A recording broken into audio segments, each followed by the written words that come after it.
Assalamualaikum warahmatullahi wabarakatuh. Perkenalkan, nama saya Alia dari kelas Manajemen 226B. Maksud dan tujuan saya membuat video ini adalah untuk memenuhi tugas yang telah diberikan oleh Bapak Adi SEMM. Adapun materi yang akan saya bawakan yaitu telaah pustaka dan hipotesis penelitian, kualitatif dan kuantitatif. Kemudian di sini ada 7 pembahasan. Yang pertama, pengertian teori dan penelitian. Yang kedua, tujuan, manfaat, dan langkah-langkah membuat telaah pustaka. Dan yang ketiga, proposisi dan hipotesis. Yang keempat, jenis-jenis dan manfaat hipotesis. Yang kelima, kriteria hipotesis yang baik. Yang keenam, langkah-langkah pengujian hipotesis. Dan yang ketujuh, dasar-dasar pengembangan hipotesis. Kemudian ada pun yang pertama, pengertian teori dan penelitian.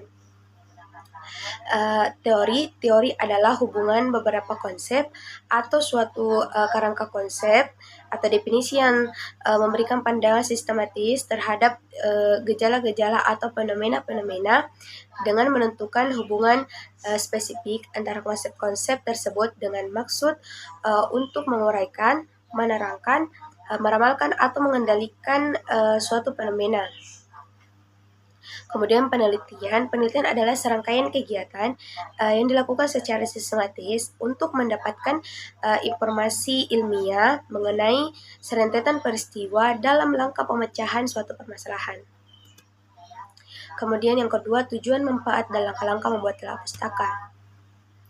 Tujuannya adalah untuk memahami permasalahan yang relevan dengan topik penelitian, sehingga peneliti dapat menghasilkan penelitian yang solutif dan membantu peneliti dalam mempersifikasi masalah yang akan diteliti. Kemudian ada manfaat, yaitu menggambarkan metode atau teknik yang digunakan dalam penelitian sebelumnya, sehingga peneliti dapat memilih pendekatan yang tepat untuk penelitiannya sendiri.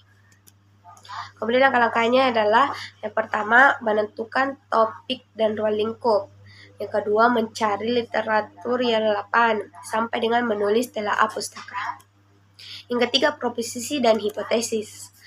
Di sini proposisi adalah pernyataan yang memiliki makna penuh dan dapat dinilai benar atau salah. Dalam konteks logika, proposisi terdiri dari 3 unsur utama, yaitu subjek, predikat, dan kopula. Kemudian hipotesis sendiri itu adalah jawaban yang bersifat sementara. Kemudian yang keempat, jenis-jenis dan manfaat hipotesis.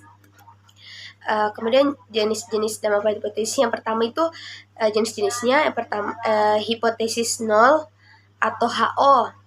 Yang kedua, hipotesis alternatif atau H1.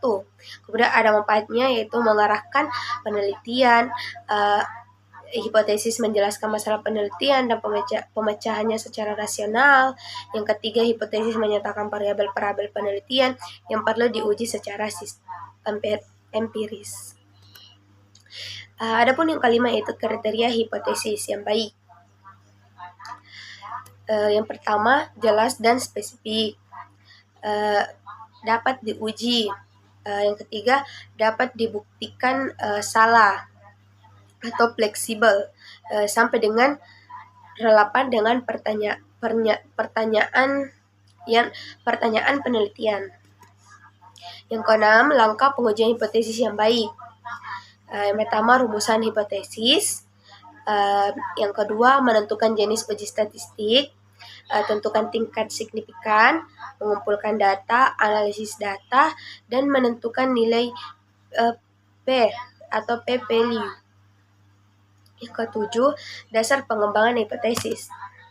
Dasar pengembangan hipotesis adalah teori dan hasil penelitian yang relevan.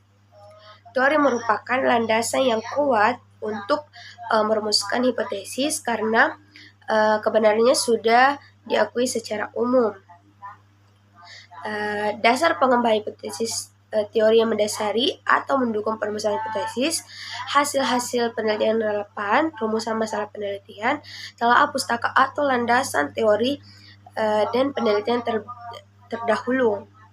Itu saja yang dapat saya paparkan. Sekian dari saya, kalau lebihnya mohon dimaafkan. Wassalamualaikum warahmatullahi wabarakatuh.